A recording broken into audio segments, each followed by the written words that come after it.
Hi hello everyone, welcome to Disha TV. ఈరోజు review of the movie Bachhalamalli, acted by Allari Naresh గారు and అమృత అయ్యర్ గారు.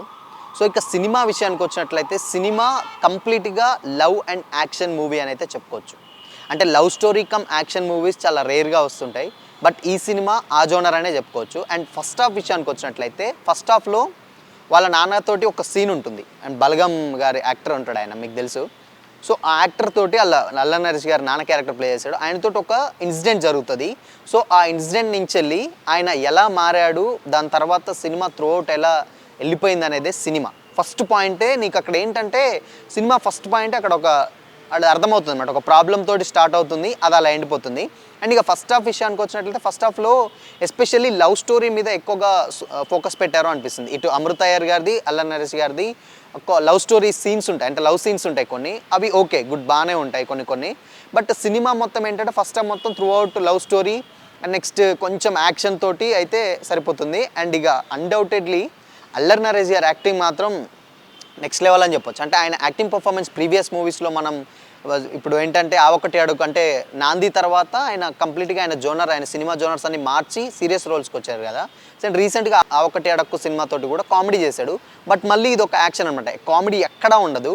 But కొన్ని చోట్లలో సీరియస్ నుంచి వెళ్ళి కామెడీ ఎలివేట్ అవుతుంది, అది ఓకే గుడ్ బాగానే ఉంటుంది. అండ్ ఇక సెకండ్ హాఫ్ విషయానికి వచ్చినట్లయితే సెకండ్ హాఫ్ కంప్లీట్గా యాక్షన్ అనమాట. అంటే ఇంకా లవ్ స్టోరీ ఉంటుంది, బట్ సినిమా మొత్తం ఏంటంటే లవ్ స్టోరీ చుట్టే తిరుగుతుంది. దాని తర్వాత ఆయన ఏం చేశాడనేది సినిమా. అండ్ సినిమా క్లైమాక్స్లో ఒక మెసేజ్ ఇస్తాడు, ఎస్పెషల్లీ అది మొండి వాళ్ళకు బాగా అంటే ఏంటంటే సింక్ అవుతుంది అనమాట. సిమిలారిటీస్ ఎవరైతే ఉన్నారో ఈవెన్ ఆయన లాస్ట్లో డైరెక్టర్ కూడా ఒకటి క్యాప్షన్ ఒకటి చెప్పాడనమాట. ఏంటంటే కొంతమంది సర్టెన్ పీపుల్ మన జనరేషన్స్లో అంటే ఈవెన్ మన చుట్టుపక్కల కూడా ఇలాంటి పర్సన్స్ ఉంటారు అని. అది ఏంటి, వాళ్ళ క్యారెక్టరేషన్ ఏంటి అనేది మీరు మూవీ చూస్తే తెలిసిపోతుంది, బట్ ఇప్పుడే చెప్తే స్పాయిలర్ అవుతుంది. నెక్స్ట్ మెయిన్గా సినిమా హైలైట్స్ విషయానికి వచ్చినట్లయితే నిజంగా అల్లరి నరేష్ గారి యాక్టింగ్ మాత్రం నెక్స్ట్ లెవెల్ ఉంటుంది. ఆయన యాక్టింగ్ సీన్స్ అయితే చాలా బాగుంటాయి. అంటే ఆయన మాస్ లుక్ కానీ లేకపోతే ఆయన కంప్లీట్ విలేజ్ లుక్ కానీ కంప్లీట్గా 1995 జనరేషన్స్లో జరిగేటువంటి స్టోరీ అనమాట ఇది. అది చాలా బాగా అనిపిస్తుంది. అండ్ అమృత అయ్యర్ గారి పర్ఫార్మెన్స్ కూడా చాలా మంచిగా అనిపిస్తుంది. అంటే ఆవిడ ప్రీవియస్గా మనం హనుమాన్ సినిమాలో చూసినట్టు సేమ్ ఎలా అవుతుందో అండ్ ఇక్కడ కూడా అదే రోల్ ఉంటుంది. బట్ కాకపోతే స్కోప్ ఎక్కువ ఉంటుంది సినిమాకు కూడా. అలాంటి ఏంటంటే ఆవిడ డెఫినెట్గా కావాలంటే ఆమె త్రూ అవుట్ అంటే ఆమె క్యారెక్టర్ త్రూ కూడా స్టోరీ రన్ అవుతూ ఉంటుందన్నమాట.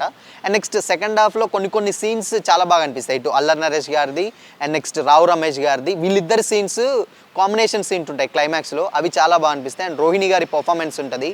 రోహిణి గారి పర్ఫార్మెన్స్ అంటే ఆవిడ వాళ్ళ అమ్మ క్యారెక్టర్ ప్లే చేసింది. ఆవిడ చెప్పేటువంటి మాటలు ఏవైతే ఉన్నాయో అంటే ఇప్పుడు ఈ జనరేషన్స్లో కొడుకులకి డెఫినెట్గా సింక్ అవుతాయేమో అని అయితే అనిపిస్తుంది.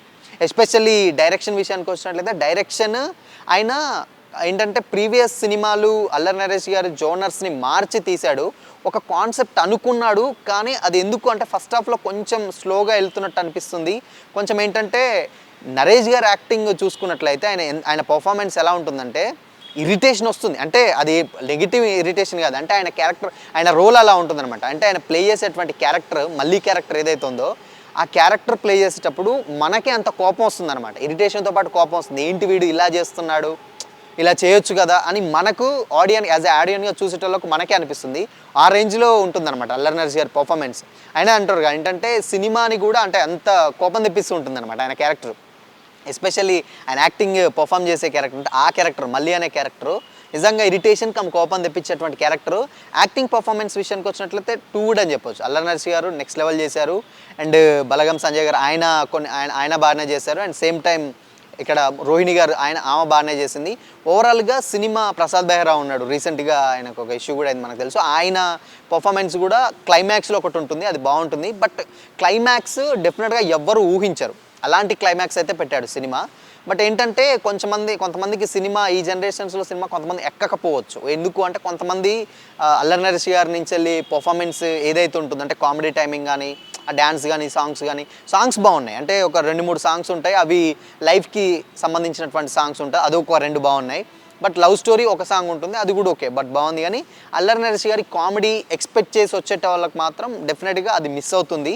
బట్ ఆయనని నాంది లాంటి ఒక స్టోరీలు ఇలాంటి ఏదైతే ఉన్నాయో ఉంటుంది. బట్ ఎందుకో అంటే ఫస్ట్ హాఫ్లో సినిమా కొంచెం మనకు అంత ఎక్కదు ఏంటి అని అనిపిస్తుంది, అంటే స్లోగా వెళ్తుంది సినిమా వెళ్తుంది. అండ్ సెకండ్ హాఫ్ విషయానికి వచ్చేసి సెకండ్ హాఫ్ ఒక ఒక ఇన్సిడెంట్ ఉంటుంది వాళ్ళ నాన్నతోటి, అది ఆయన ఏంటంటే అది కరెక్ట్ కాదేమో అని అనిపిస్తుంది అనమాట. అంటే ఆయన అంత మొండి క్యారెక్టర్ని ప్లే చేయడానికి అలా చెప్పారు. బట్ మీకు ఇదంతా సినిమా చూస్తే అర్థమవుతుంది అంత అవసరం లేదు అనేది అయితే మనకు అనిపిస్తుంది. డెఫినెట్గా బయట అలా ఉండరు, ఈవెన్ సమాజానికి కూడా భయపడతారు అనేది ఉంటుంది. అది మాత్రం అది చూపించలేకపోయాడు. ఓవరాల్గా సినిమా అల్లరి నరేష్ గారికి కంబ్యాక్ అని చెప్పలేం కానీ ఒక గుడ్ మూవీ అని అయితే చెప్పగలుగుతాం. ఎందుకు అని అంటే ఆయన ప్రీవియస్ మూవీస్ కొంచెం ఇంకా బాగుండేది.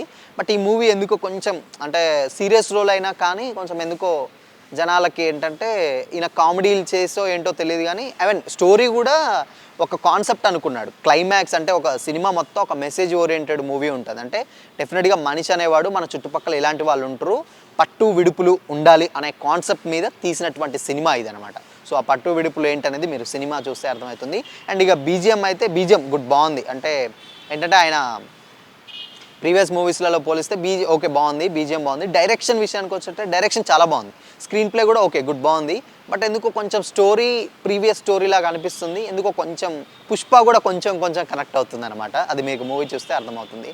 సో ఇది వాళ్ళ రివ్యూ. మరో రివ్యూతో మళ్ళీ కలుసుకుందాం. Till then keep watching. This is Shyam signing of.